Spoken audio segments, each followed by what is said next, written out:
오늘 말씀은 예수님께서 제자들을 보내시는 것으로 시작합니다. 지금 이 말씀이 누가복음이 기록되어지고 있는 때가 예수님의 사역 가운데 한 어느 정도 되었을까요? 어느 정도 되었을까요? 누가복음만 보게 되면 이게 어느 정도인가라는 것을 분명하게 시간이 나오진 않지만 오늘 그 오병이어의 말씀이 나오고 있는데요. 예수님께서 이 땅에 계시는 동안 그 요한복음 말씀 보게 되면 6월절을 세 번을 지내십니다. 그런데 이 오병이어가 일어났을 때가 언제쯤이냐 하면 예수님께서 십자가에 못 박히시는 때가 6월절인데 그 전해에 6월절에 오병이어의 그러한 사건이 있습니다. 그러니까 예수님의 사역으로 보게 되면 한 2년 정도 공생의 사역을 하시고 지금 그즈음 됐을 때 있는 일이 바로 오늘 말씀입니다. 지금까지 우리가 말씀을 보았던 것 같이 예수님께서는 자신이 어떠한 분인가를 세상 만방에 전하셨습니다. 하나님의 아들이시고 인성과 신성을 가지고 오신 분이시며 또한 질병과 바다를 잠잠케 하시고 또 죽은 자를 살리시며 행하시는 그러한 분, 이러한 것은 예수님께서 자신이 어떠한 분인가를 우리에게 나타내시는 것이죠. 질병을 다스리실 뿐만 아니라 이 세상 모든 만물을 다스리시는 분이요, 심지어는 죽음까지도 다스리시고 보이지 않는 그러한 세계까지 다스리신다라는 것을 예수님께서 보여주셨습니다. 그런데 예수님께서는 이 땅에서의 사역을 행하실 때에 이 후반기의 말씀을 보게 되면 예수님의 사역의 집중이 어디에 많이 되어지냐면요, 제자들에게 집중이 되어집니다. 제자들. 이제 예수님께서 십자가에 못 박히시고 승천하실 때가 한 1년 정도 밖에 남지 않았기 때문에 제자들에게 이제 미션을 주세요. 오늘 말씀을 보면 예수님께서는 그의 제자들을 세우시고 12명의 제자들을 불러 모으셔서 그들에게 능력을 주십니다. 모든 귀신을 제어하며 병을 고치는 능력과 권위를 주셨다라고 말씀하고 있습니다. 그리고 어떻게 했을까요? 이들을 복음을 전파하는 데에 보내셨습니다. 오늘 그 2절 말씀에 보게 되면 하나님의 나라를 전파하며, 하나님의 나라를 전파하며, 이들에게 이러한 능력을 주신 이유는 하나님의 나라를 전파하기 위함입니다. 복음을 전하여서 이 땅 가운데 하나님의 나라를 세우기 위함이죠. 교회를 세우기 위함입니다. 죄악으로 달려가고 있는 온 세상을 향하여서 바로 여기에 참빛이 있고 참된 생명의 길이 있다는 것을 전파하기 위하여서 그들을 보내셨습니다. 앓는 자들, 주님을 모르는 그러한 영적인 병에 걸린 들어서 죽을 수밖에 없는 그러한 영혼들을 고치게 하기 위하여서, 그들을 구원하기 위하여서 예수님께서는 그들을 파송하셨습니다. 그런데 이렇게 파송하실 때에 예수님께서는 이 제자들에게 몇 가지의 그러한 명령들을, 주의사항을 주세요. 우리 같으면 이러한 선교여행 같은 거를 출발하게 되면 무엇을 줄까요? 어떤 걸 하라고 할까요? 여행을 가려고 하게 되면 우리들 무엇을 합니까? 무엇을 준비해야 되는 것들을 우리가 생각을 하잖아요. 그렇죠? 근데 오늘 말씀을 보게 되면요, 예수님께서는 이들에게 준비하지 말아야 될 것에 대해서 말씀하십니다. 뭐를 준비하지 말라고 말씀하십니까? 여행을 위해서 아무것도 가져가지 말라고 말씀하세요. 아무것도 가져가지 말라고 하십니다. 지팡이나 배낭이나 양식이나 돈이나 두버릇도 가져가지 말라고 말씀하세요. 예전에 제가 선교여행도 좀 다녀오고, 거지순례라는 거를 대학 시절에 CCC에서 다녀왔었는데, 정말 거기 갈 때, 돈 가지고 있던 것도 다 이렇게 모아갖고 다 걷고, 아무것도 없이 그냥 전도만 해갖고 먹어야 된다. 2박 3일 동안 해야 된다라는 것을, 제가 대학 시대를 처음으로 하면서 그냥 걱정이 있었습니다. 그래서 참 감사했던 건 뭐냐 하면, 그 2박 3일 동안 하나님께서 얼마나 풍성하게 먹여주시는지, 전도하러 들어갔는데 가보니까 그 주변에서 잔치집이라고 그래갖고 잔치 음식 먹고, 또 다니다 보니까 CCC 선배라 그래갖고 그분이 먹을 것도 사주시고 하는 그러한 것들을 경험하였었는데요. 왜 이 제자들에게 아무것도 가져가지 말라라고 말씀하실까요? 예수님 의지하라는 겁니다. 하나님 의지하라는 것이죠. 하나님의 나라를 전파하는 데에 돈으로 되어지지 않는다는 겁니다. 지팡이나 배낭이나 양식으로 되어지지도 않는다는 거예요. 하나님이 하신다는 겁니다. 그리고 더군다나 이들에게 하나님만 의지하라는 거죠. 많은 것들이 있게 되면 하나님 의지하지 않지 않습니까? 우리가 많은 풍성한 것들이 있게 되면 하나님을 의지하지 않게 되는데, 이 제자들에게 정말 하나님만 의지하기 위해서 하나님만을 바라보라는 것이죠. 제자들은 어떠한 사람들입니까? 하나님 바라보는 사람들입니다. 세상에 가서 전파해야 될 것은 하나님 나라의 복음입니다. 그들에게 정말로 필요한 것은 무엇입니까? 하나님 나라의 복음이죠. 허물과 죄로 죽었던 영혼들이 살아나는 것. 이게 바로 그들의 복음입니다.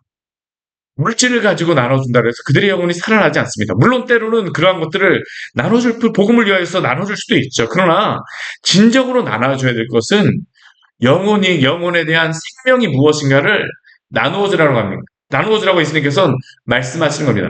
예수님께서는 이들에게 이미 주셨어요. 무엇을 주셨습니까? 우리 1절 말씀에 보았던 것 같이 귀신을 제어하며 병 고치는 능력과 권위를 주시고 하나님 나라를 전파하는 것, 복음에 대하여서 이들에게 전파하고 그 능력들을 주신 것입니다. 이것을 전해야지 다른 것을 전하지 말라는 겁니다. 주님만 의지하고 오직 주님의 복음만 전하라는 겁니다. 근데 우리 5절 말씀에 보게 되면, 우리 4절 말씀에 보게 되면 이렇게 복음을 전하게 되면 일어나는 일이 무엇입니까? 복음을 듣고 변화된 사람들이 이 제자들을 또한 섬기게 되어진다는 거죠. 이게 복음을 전파하는 그러한 하나님의 그 예수님께서 알려주신 그러한 방법입니다. 복음을 전파하게 되면 오히려 그들이 섬기게 되어질 거라는 겁니다. 어느 집에 들어가든지 거기서 머물며 거기서 떠나라. 정말 하나님께서 우리의 삶을 인도하여 주십니다. 저도 저희 아버지가 그 40년 동안 시골 목회만 하셨었는데요. 저도 작은 교회 담당하고 있지만 제가 저희 아버지 보면서 깨달은 게 한 가지가 있습니다. 목회를 시작하기 전에 제가 깨달은 게 있었어요. 제가 예전에 그 직장 생활도 한 10년 넘게 하고 그랬었지만 직장 관두면서 제가 신학교를 가야 되겠다고 생각하면서 저의 마음속에 사실 고민이었었거든요. 딸들도 크고 뭐 어떻게 먹고 살아야 되나 사실 그게 저에게 참 고민이었었는데 그때 하나님께서 저에게 깨닫게 해주셨던 건 뭐냐면 야 너희 아버지 40년 동안 시골에서 어떻게 살았는데 참 사남매를 대학 교육을 다 시키셨습니다.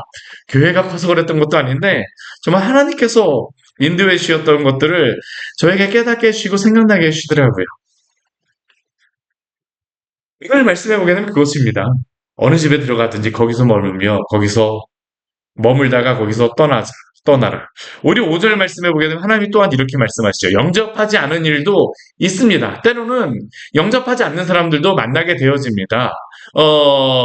적대적인 그런 사람들도 만나게 되어지죠. 근데 지금 이 제자들이 전하는 곳은 어디입니까? 이스라엘 땅입니다. 예수님의 복음을 전함에도 불구하고 적대적인 사람들도 있습니다. 근데 5절 말씀에 보게 되면 예수님이 뭐라고 말씀하시냐면 그 성에서 떠날 때 너희 발에서 먼지를 떨어버려 그들에게 증거를 삼으라고 하십니다. 근데 이 말씀이 우리가 보기에는 뭐 그냥 기록된 것이다라고 생각되어지지만 이게 굉장히 충격적인 말씀입니다. 왜 이 말씀이 충격적인 거냐 하면 이스라엘 사람들은 이방의 그러한 지역에 다녀오게 되면 그들은 자신의 몸에서 자신의 마을이나 집으로 들어가기 전에 그 먼지를 다 떨어버렸습니다. 신발에 있는 그 먼지도 다 떨어버렸어요. 왜요? 나는 이방에 있는 그러한 더러운 것들을 부정한 것들을 다 떨구고 오겠다라는 겁니다. 근데 오늘 예수님께서 뭐라고 말씀하시냐면 이스라엘에서 이 복음을 받아들이지 않는 자들 그들이 혈통적으로는 이스라엘이라고 할지 모르지만 예수님의 참가족이 아니라는 겁니다. 우리가 앞에서도 보았지만 예수님의 참가족은 누구입니까? 예수님이 혈통적인 가족입니까? 아닙니다. 예수 그리스도를 믿고 따르는 사람들이죠. 오늘 말씀도 우리에게 그것을 말씀하신 것입니다. 참된 생명은 예수 그리스도에게 있기 때문에 예수 그리스도의 그 복음을 받아들이지 않는 자들은 예수님의 참가족일 수가 없다라는 겁니다. 착해서 예수님의 백성이 되어지는 것이 아니라 오직 복음을 통하여서만 오늘 7절서부터 9절까지의 말씀을 보게 되면 이렇게 이러한 복음이 전파되어질 때에 한 가지의 사건이 있는 것을 볼 수 있습니다. 어떠한 사건, 한 사람을 보여주는데 어떤 사람이냐면 분봉왕 헤롯입니다. 이 분봉왕 헤롯은 어떠한 사람입니까? 지금 갈릴리에서 예수님이 복음을 전하시는데 바로 이 지역을 다스렸던 사람이 바로 이 분봉왕 갈릴리 지역을 다스렸던 사람이 바로 이 분봉왕 헤롯입니다. 근데 이 분봉왕 헤롯이 어떤 일을 행하셨을까요? 우리 그 7절 말씀에 보게 되면 이 복음이 전파되어지는 것. 예수님 한 명이 복음을 전할 때에는 소문이 이렇게 많이 나지 않았었는데 제자들이 동시다발적으로 가서 복음을 전하니까 어떻습니까? 이 소리, 이 소문, 저 소문이 엄청나게 들리는 겁니다. 그러니까 헤롯이 깜짝 놀랐습니다. 당황했다라고 나오죠. 근데 이 사람이 왜 당황을 했을까요? 우리 뒤에 말씀을 보게 되면 헤롯이 요한을 죽였기 때문입니다. 앞에 말씀해 보게 되면 헤롯이 요한을 감옥에 가두었었는데 마켈루스 요새에다 가두었었는데 나중에는 헤롯을 죽였죠. 그런데 그가 헤롯을 죽이고 났는데 이러한 놀라운 일들이 일어난다라고 하니까 그의 마음이 두려운 겁니다. 우리 뒤에 보게 되면 어떠한 말씀이 나와 있습니까? 어떤 사람들은 헤롯에게 가서 엘리야가 나타났더라고도 하고, 어떤 사람에게는 옛사람 선지자 중에 한 명이 나타났다라고 얘기하는데, 이 헤롯은 무엇이 들어왔었냐면, 요한을 내가 죽였는데, 요한이 다시 살아난 것이 아니냐? 사실은 이게 바로 헤롯이 두려워하였던 것이죠. 만약 헤롯이 이러한 두려운 마음이 있었다라고 하게 되면 헤롯에게 필요한 것은 무엇일까요? 회개하고 돌아오는 겁니다. 돌아오는 거예요. 근데 이 헤롯이라고 하는 사람은 이 모든 소문을 듣고 기적과 이적을 또한 여러 사람을 통하여서 알고 있었음에도 불구하고 믿지를 않습니다. 결국 이것은 무엇입니까? 단순히 기적과 이적을 들어서 변화되어진 것은 아닙니다. 예수님의 말씀 가운데에 성령께서 그 영혼이 변화되어지면 예수님을 믿어야지만 되는데 이 헤롯 같은 경우에는 오히려 대적하고 두려워할지 모르지만 예수님을 믿지 않는다라는 거죠. 세상의 사람들이 이러한 사람들도 있습니다. 그러면 예수님의 제자들은 무엇을 해야 될까요? 오늘 그 뒤에 10절 이후의 말씀에 17절까지의 말씀 우리가 잘 아는 한 가지의 말씀이 있습니다. 어떤 말씀입니까? 오병이어의 말씀입니다. 오병이어의 말씀. 그런데 이 오병이어의 말씀을 보게 되면요. 이게 어떠한 사건과 연관되어서 나오냐 하면 사도들, 제자들이 와서 예수님께 자신들이 복음을 전한 그 결과에 대해서 다 알립니다. 뭐라고 이야기했을까요? 예수님, 저희가 복음을 전하였는데요. 이러한 이적도 행하고 이러한 기적도 행하고 많은 사람들이 예수님을 믿고 따르겠다라고 합니다. 이 제자들이 할 말이 너무나도 많습니다. 저는 이 말씀을 보면서 저에게 한 가지 소망이 있습니다. 어떠한 소망이 냐면 나중에 우리가 주님 나라 가잖아요. 그렇죠? 주님 나라 가게 되면 저도 예수님 앞에서 이렇게 할 말이 좀 많았으면 좋겠습니다. 주님, 이러한 일도 있었고요. 이러한 일도 있었고요. 물론 여러 가지 어려운 점도 있고 때로는 적대적인 사람들도 만날 수 있었지만 만날지 모르겠지만 그러나 주님 앞에서 우리가 할 말이 많으면 얼마나 좋겠습니까? 그렇죠?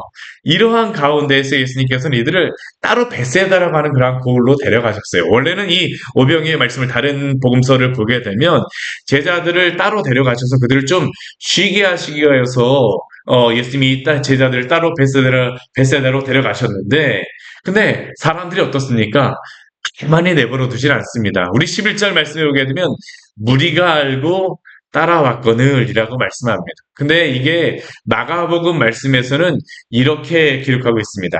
예수께서 나오사 큰 무리를 보시고 그 목자 없는 양 같음으로 인하여 불쌍히 여기사 이에 여러 가지로 가르치시더라. 이게 오병이어 말씀 전에 마가복음에서 이렇게 말씀하고 있습니다. 큰 무리를 보시고 그 목자 없는 양 같은 무리를 인하여 불쌍히 여기사 더 많은 무리가 나왔다는 겁니다. 왜 더 많은 무리가 나왔을까요? 앞에 보게 되면 이 세리요한의 사건과 나오는데 세리요한이 죽게 되자 더 많은 사람들이 세리요한에게도 따라갔던 사람들이 이제는 다 예수님께 나오는 겁니다. 근데 예수님은 그 사람들을 보면서 어떤 마음이 있으셨을까요? 불쌍한 마음이에요. 불쌍한 마음. 그리고 그 목자 없는 양 같은 로 인하여 소망 없고 희망 없는 그 사람들을 보시며 불쌍히 여겨서 예수님께서 가르치셨죠. 그리고 그 가운데 어떻습니까? 날이 저물어 가면서 이 사람들이 흩어져야 될 때가 되는데 사도들이 얘기합니다. 이 베세다 지역이 좀 약간 외떨어진 지역이거든요. 오늘날에도 가보게 되면 이 베세다 지역에 가보게 되면 뭐 이렇게 마을도 그러한 곳도 있지만 많은 사람들이 모여서 먹을 것을 얻을 수 있는 곳은 아닙니다. 그러다 보니까 제자들이 예수님께 가서 이야기합니다.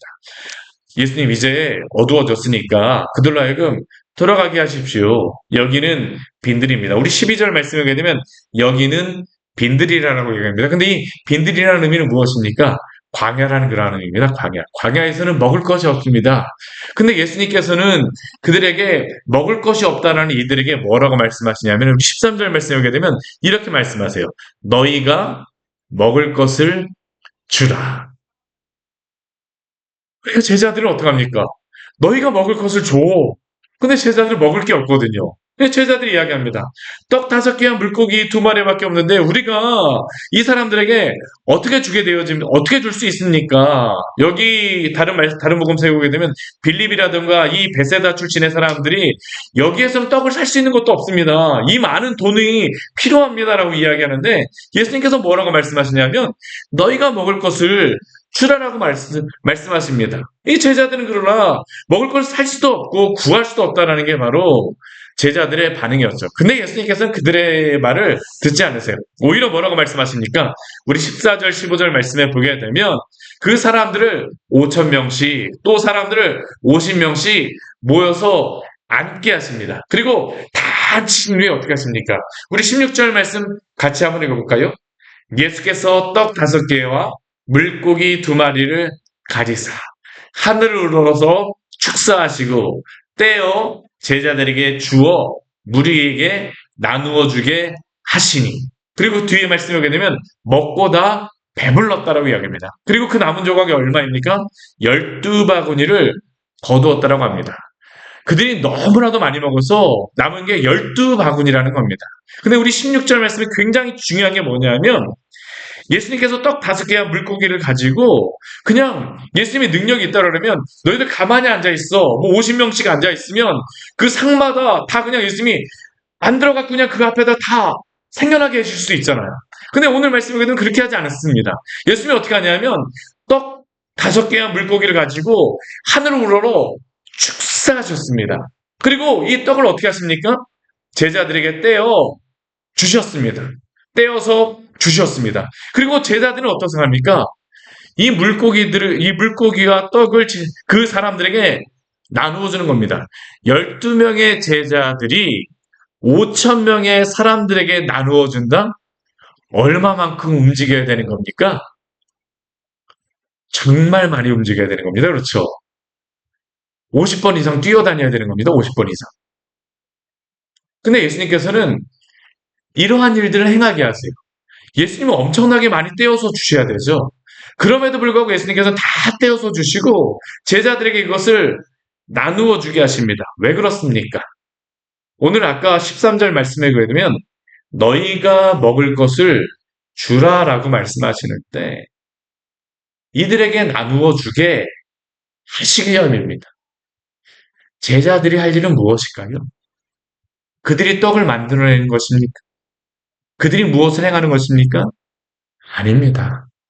제자들은 예수님께 받은 것을 가지고 나누는 사람들이 바로 제자들임을 믿으시기를 바랍니다. 그리고 그들이 정말로 나눠야 될 것은 무엇일까요? 바로 예수님이 주시는 것입니다. 예수님이 주시는 생명의 양식입니다. 오늘 이 말씀은 아까 제가 설교를 시작하면서도 말씀드렸지만 6월절에 발생하는 그러한 일입니다. 6월절에는 어떠한 일이 발생합니까? 출애굽기 말씀해 보게 되면 6월절에 어린 양을 그 피를 바르고 어린 양을 그들이 잡아서 먹게 되어지죠. 사실 이것은 6월절 만찬을 이 사람들과 함께 행하는 겁니다. 그리고 이곳은 바로 빈들이요. 또한 요한복음 우리 말씀이 6장 말씀에 보게 되면 이 예수님이 나누신 이 떡이 바로 광야의 만나라고 말씀하시고 그 만나가 바로 자신이라고 말씀하십니다. 제자들은 무엇을 해야 된다는 겁니까? 바로 예수님이신 그분을 전하고 세상에게 먹게 함으로 말미암아 핍절한 영혼들을 살리라라고 오늘도 우리에게 명령하시는 줄 믿습니다. 우리에게 주신 이 사명 잘 감당하기로 합니다. 오늘 대한민국 먹을 게 없어서 죽지 않습니다. 진정한 문제는 무엇입니까? 소망이 없어서 죽습니다. 희망이 없어 죽습니다. 생명이 없어 죽습니다. 진정한 생명은 누구에게로 올까요? 예수님으로부터 옵니다. 진정한 소망은 예수님으로부터 옵니다. 진정한 생명은 예수님으로부터 옵니다. 교회가 성도가 나눠야 될 것은 바로 하나님의 말씀이요 생명이 무엇인가를 밝히는 것이다라고 오늘도 예수님께서 우리에게 말씀하십니다.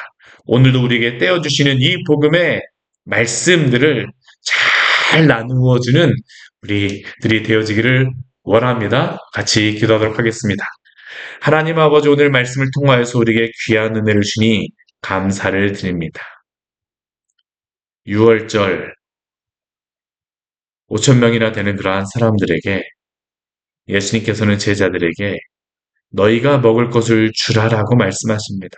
그러나 그들이 나누어 주는 그 양식은 그들이 지팡이를 가지고 그들이 양식을 가지고 그들이 돈을 가지고 준비하는 것이 아닙니다. 그냥 가서 그들은 나눕니다. 바로 예수님이 주시는 복음을 나누는 것임을 오늘 우리에게 또한 알려주셔서 감사합니다. 오늘 이 시대에 참 대한민국을 보게 되면 부강한 나라가 되었습니다. 먹을 것이 없어서 죽지는 않습니다. 그러나 그 어떤 시대보다도 많은 사람들이 소망을 잃어서 스스로 생명을 끊으며 또한 소망이 없다라고 울부짖는 시대가 되었습니다.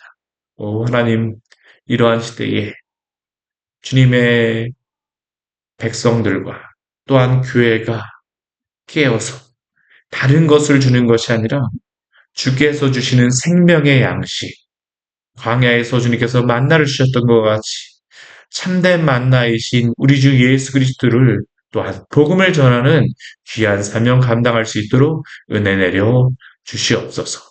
이 복음을 전하는 교회와 또한 성도와 목회자들이 먹을 것이 없어서 하나님 아버지 고민하는 것이 아니라 오늘도 주님만을 의지하며 나아갈 때에 주님께서 또한 먹이시고 입히실 것을 소망하오니 또한 당신의 교회들을 세우시고 당신의 종들을 또한 붙잡아 주시고 당신의 성도의 필요를 채워주셔서 또한 주님으로 인하여서 오늘도 풍족한 그러한 풍요로움을 누릴 수 있는 당신의 백성들 될 수 있도록 은혜 내려 주십시오.